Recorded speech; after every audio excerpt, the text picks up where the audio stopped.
car starts from point P on a circular track and an curve start from point Q.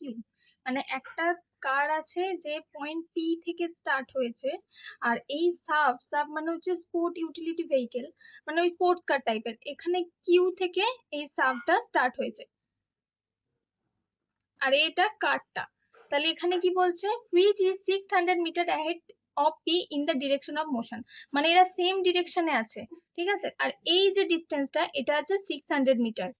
দেন কি বলছে যে the car speed is 15 metre per second, তাহলে এই কারের speed হচ্ছে 15 metre per second, আর এর কি বলছে সাবের স্পিড হচ্ছে 10 মিটার পার সেকেন্ড।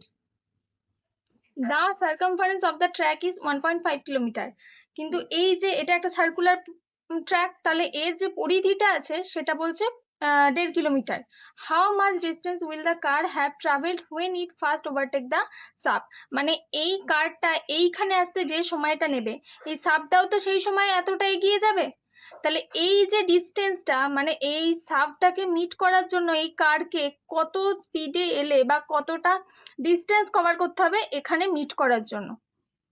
তাহলে কি করব, ফার্স্টে রিলেটিভ স্পিড বার করব।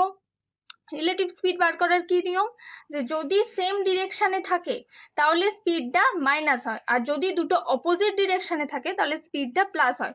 তাহলে এখানে কি 15 মাইনাস 10 মানে হচ্ছে 5 মিটার পার সেকেন্ড।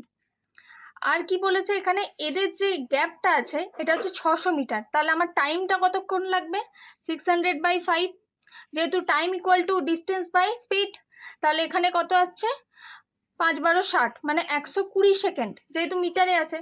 আর এখানে দেখো, এখানে এই 1.5 কিলোমিটারটার কোনো কাজ নেই, কিন্তু এটাকে ধরে যদি আমি করতে যাই ম্যাথটা অনেকটা লেন্দি হয়ে যাবে।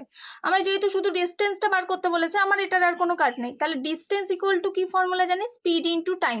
কার ডিস্টেন্সটা, কারটা, কারণ সাবটা তো এখানে পৌঁছেই যাবে, কারটাকে এই স্পেসটাকে ক্রস করে এখানে আসতে হবে।